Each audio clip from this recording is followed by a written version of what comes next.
Good afternoon. My name is Pam, and it's Friday, March 19th, and welcome to the reading of the Mansfield News Journal. As always, we'll begin today's reading with the area deaths.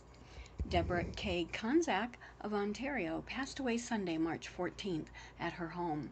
A memorial service will be held at a future date. She will be laid to rest in Mansfield Memorial Park. Mary Nell Yates Milleron passed away after enduring a long journey with the dreaded disease Alzheimer's on Tuesday, March the 16th. Daniel Nathaniel Tucker, known as Nathan, passed away on Tuesday, March 9th. He was only 43. Nathan's family will receive friends Friday, March 19th from 4 to 8 p.m. at Grace Fellowship Church in Mansfield, where a memorial service honoring Nathan's life will be held Saturday, beginning at 2 p.m. And that concludes the area deaths available for today.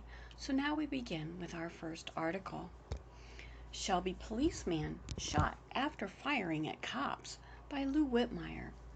In Shelby, 2 police officers shot and wounded a man after he fired at police officers early Wednesday morning, according to the Shelby police chief.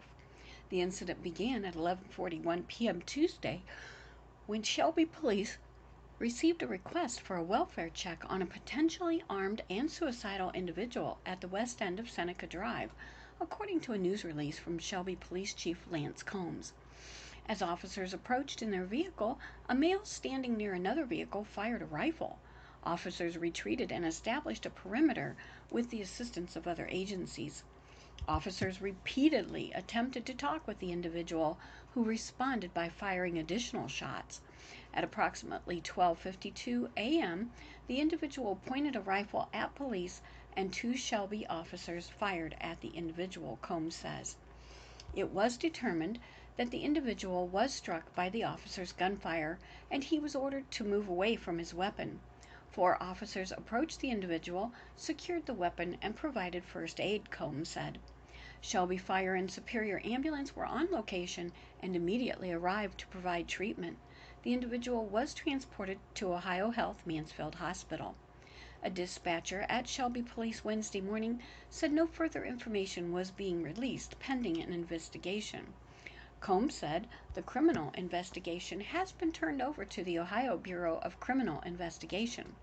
Both Shelby police officers were placed on paid administrative leave pending a review of the incident as per department policy. Scanner traffic following the shooting indicates that a 47-year-old man had been shot in the arm. The EMS squad requested an officer to follow them to the hospital. The shooting suspect's name was not released Wednesday. A spokesman for the Ohio BCI said the suspect's name was exempted from disclosure because it is a confidential law enforcement investigation and charges are being contemplated. Assisting the Shelby Police Department were the Richland County Sheriff's Office, Ohio Highway Patrol, and the Plymouth, Ontario, and Mansfield Police Departments. The Richland County Prosecutor's Office was notified, and Ohio BCI was conducting an investigation into the shooting on Wednesday. Will the County of Mansfield to receive millions from a relief bill by Monroe Trombley and Al Lawrence? Richland County and its municipalities are expected to receive $50 million, including $22 million for Mansfield, under the $1.9 trillion American Rescue Plan signed into law by President Joe Biden on March 11th. They will have until the end of 2024 to spend the money, according to information provided by County Commissioner Tony Vero at the board's meeting on Tuesday. Vero said guidelines and timelines for distribution and use have not yet been issued. However, the distribution formula is expected to be mostly population-based and with funding to be allocated in 2 rounds. We have to submit a certification to the United States Treasury, according to County Auditor Pat Dropsy, and he hasn't seen how that will take place, he said. Vero said the county is expected to receive 23.4, while Mansfield will get $22 million, Shelby $1.8 million, Ontario $1.1 million, and Lexington about $900,000. Other villages will receive a share of the remaining $700,000. The Ohio Municipal League recently told its members in an email that Ohio municipalities have been allocated $5.4 billion in aid, while the state of Ohio will receive a $5.7 billion under the American Rescue Plan. Mansfield officials are awaiting clarification on how the money can be distributed before developing a spending plan, said Lynn Stewart, finance director. With the CARES funds, the Ohio Office of Budget Management also provided guidance and webinars, Stewart added, referring to the previous Coronavirus Aid, Relief, and Economic Security Act. Hopefully, they will do this with the American Rescue Plan funds. Vero says he has had informal discussions with other municipalities and has spoken multiple times with Jody Perry at the Chamber of Commerce about uses for the American Rescue Plan funds besides pandemic-related expenses. There is a potential for funding for small business grants again. We've had informal conversations with our wastewater director because that appears to be a potential use. I've had a conversation with the Sheriff's Department on the broadband piece that appears to be an acceptable use of the funding, Vero said. I sent several emails to county agencies inside and outside our office to say, here's the money, here's what we believe the general guidelines with more specifics to come. We sent the same email to municipalities. Vero pointed out the bill contains no direct fund distribution to townships, although he said that could be done by the state. He noted there are only 5 states with townships and only 4 where townships are actual governing bodies. Vero pointed out the bill contains no direct fund distribution to townships, although he said that could be done by the states. He said there is language in the bill regarding use of the money to make up the loss of government revenue due to the pandemic. As an example, he said that while Richland County's overall revenue was up 1% in 2020 compared to 2019, there were line items where the county lost revenue, including the state's local government fund, interest income, and the state's casino tax. We don't have the definition to know where we can and can't apply the money yet, Vero said. I'm not trying to be vague, but one thing we can all be clear on is you can make use of the funds for water, sewer, and broadband investment. Commissioners Chairman Darrell Banks said he was surprised at the amount of money Congress made available to government through the American Rescue Plan.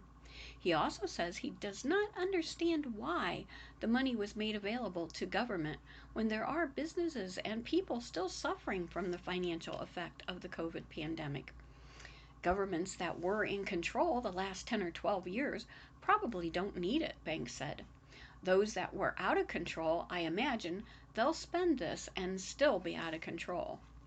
Commissioner Cliff Mears was more pragmatic.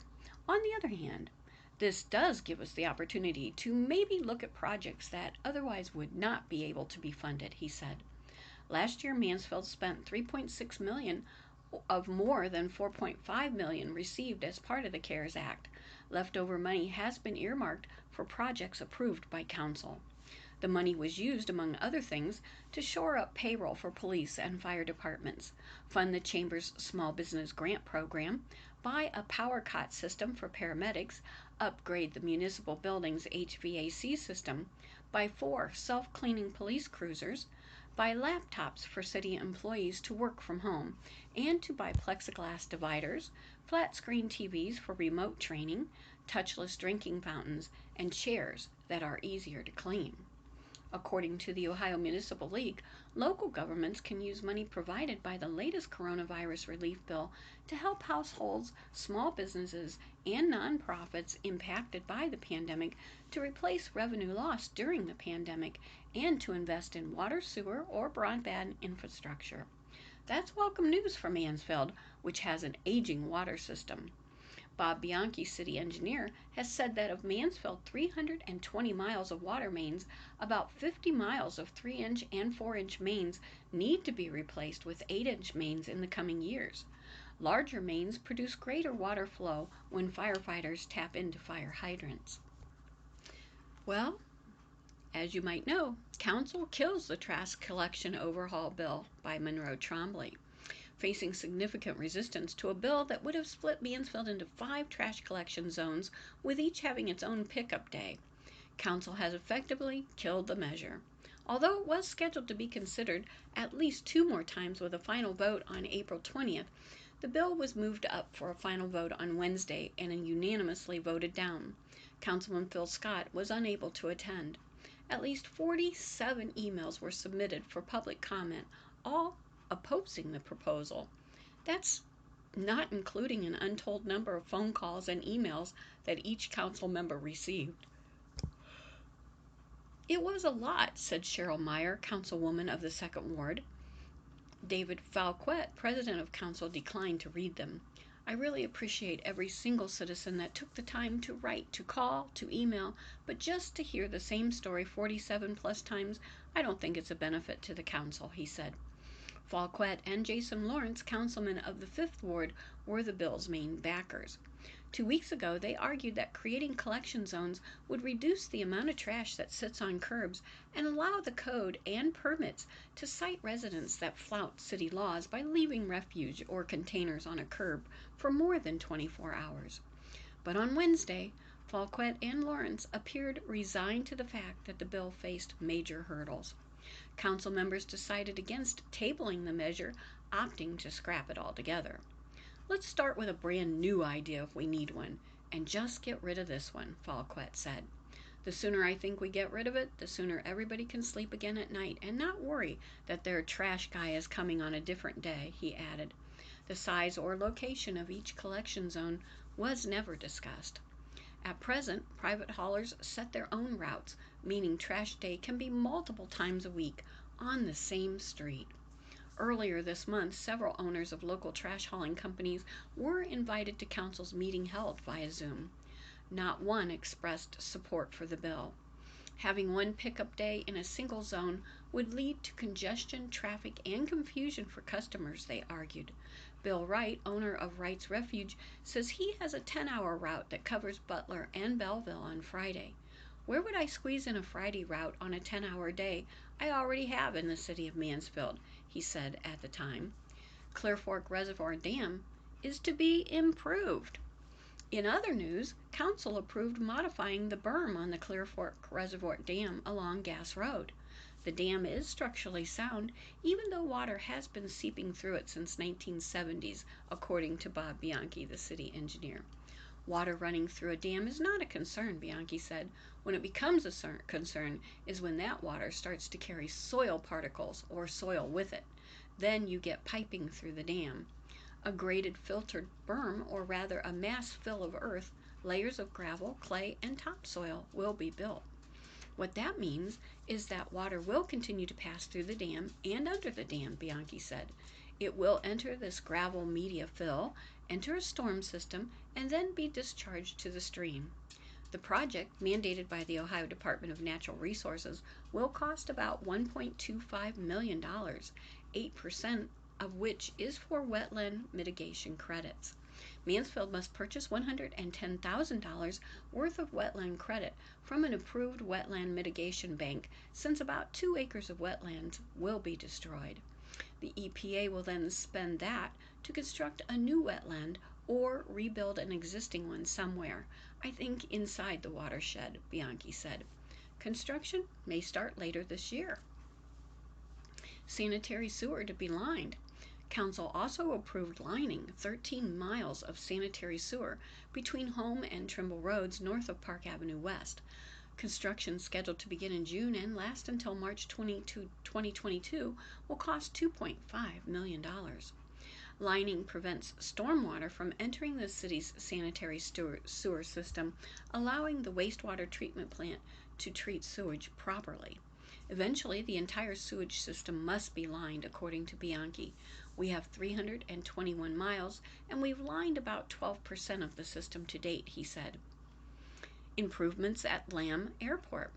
Council on Wednesday approved replacing one apron or parking lot for airplanes at Lamb Airport and improving another. The apron to be replaced was installed decades ago, according to Bianchi, and was last improved in the 1980s. The other, installed in 1970, and was last overlaid in 2013. A grant from the Federal Aviation Administration will cover 95% of the cost, while the city is on the hook for $171,405. The remaining 5% of the cost could be covered under funds provided to the FAA from the latest coronavirus relief bill. Construction could start this fall. In other action Tuesday night, City Council authorized the city to enter into a contract with the City of Ontario to treat Ontario's wastewater. Before unanimously passing the bill, Council went into executive session for about a half hour to discuss potential litigation. No details were disclosed. Council authorized advancing $84,000 from the general fund for the West End target area. Councilwoman Stephanie Zader and Kim Moden abstained from the vote. Council unanimously passed 2021's final budget. Authorized the city to settle a claim paying Larry and Sue Kennedy $350. Revised the codified ordinances of the city of Mansfield by adopting current replacement pages. Authorized the city to accept $100 from Park National Bank for the Parks and Recreation Department's Easter egg hunt. Appropriated $25,000 to buy benches and trash cans for the downtown area, excluding Diamond and Main Streets. Authorized the city to spend nearly $54,000 to buy 10 mobile data terminals for police cruisers. Authorized the city to enter into a contract for providing natural gas for use at certain city-owned facilities. Authorized the city to advertise for bids and enter into a contract for salt supply. Authorized the city to enter into an airport joint use agreement with the federal government and the state of Ohio. Governor DeWine visits Shelby Vaccination Clinic by Monroe Trombley. Governor Mike DeWine and First Lady Fran DeWine stopped by the Shelby Community and Senior Center on Wednesday afternoon, where about 100 people had signed up to receive a COVID-19 vaccine. You can walk in here and not be impressed. You can't walk in here and not be impressed, DeWine said. This is people in Shelby helping people in Shelby.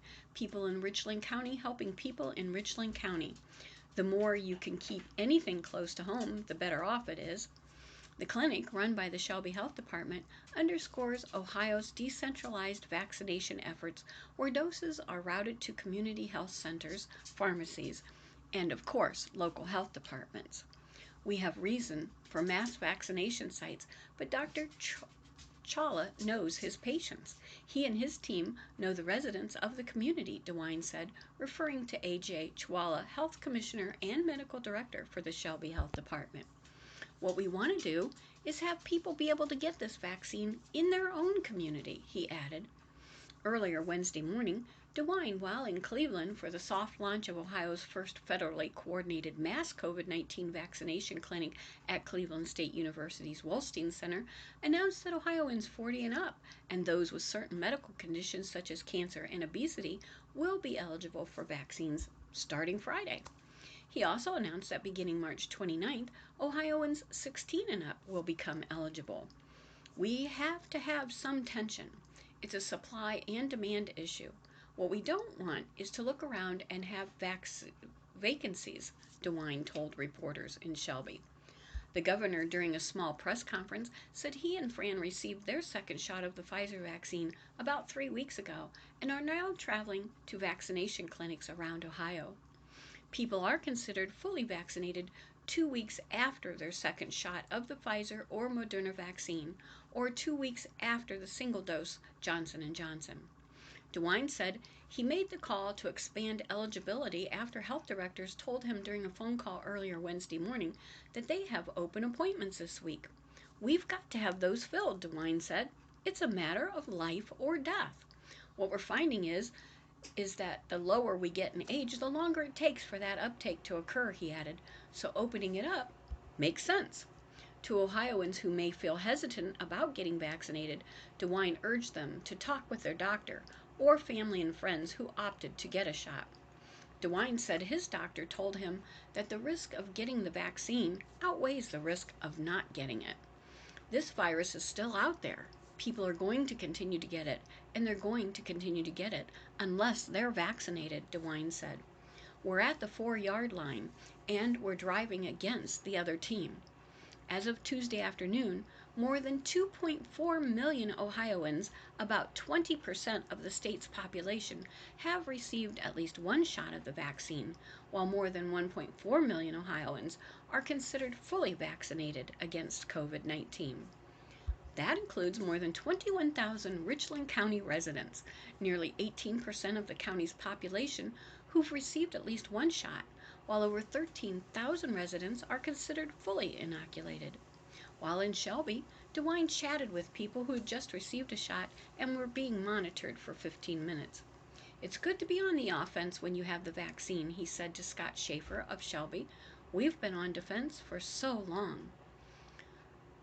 Chawla Shelby Health Commissioner said the department's vaccination rates have been phenomenal.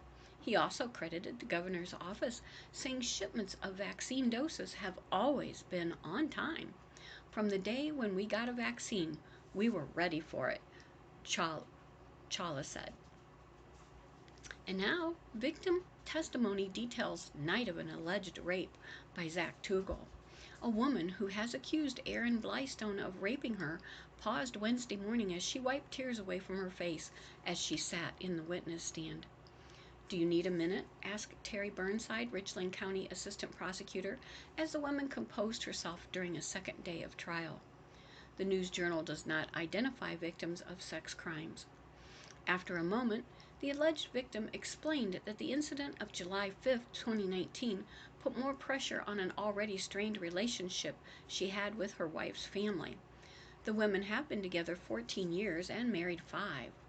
"There's some family that have distanced themselves because of this," she said of the rape case. "Part of the trouble is Blystone 30 is a relation to the woman's wife." Kept sexuality a secret? The woman has lived in Richland County her entire life. She took a few college classes and is a homemaker. For 16 years, she was married to a man. She had a daughter with him before divorcing in 2004. "When did you realize you were a lesbian?" Burnside asked the witness. It was a difficult question to answer. "I had that in my head in my high school years, but I was raised Catholic," the woman said. "There also was the issue of living in a small town and family. I decided to just keep that in my head," she said of her sexuality. After the divorce, she started her first same-sex relationship. She then met her current wife, a relative of Blystone, in 2007. They left their other partners and moved in together within about a month of meeting.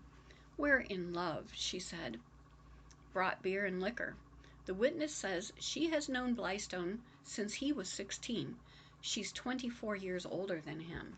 He knows her daughter, who is about 6 years younger than him. By July 5, 2019, the defendant was living in a Mansfield apartment about 2 miles away from where the victim and her wife resided. The women owned a mobile home. Nobody else lived with them. Blystone sent one of the women a text message that evening saying he was hungry and needed food. They decided to drive to his apartment and pick him up. They had a large dish of leftover pasta in the refrigerator and were happy to let him eat as much as he would like. When they arrived at his apartment, though, he had beer and liquor to bring with him. He said he needed to get out of the house because he and his girlfriend were having a dispute, the witness said. She added Blystone told them immediately he had dropped acid or taken LSD the night before. "Did that surprise you?" Burnside said. "Yeah," the woman answered the attorney. "For me, that was off the wall." Argued over politics. The trio drank beer on the patio for a while before Blystone and the victim's wife started talking about politics. "It got heated," the woman said. "Their opinions differed. It turned into this back and forth between them. They went inside and Blystone poured liquor for everyone. The 3 of us did a shot together," the woman said. The other woman eventually went to bed, leaving the victim and the defendant in the living room together. They listened to music and continued drinking beer.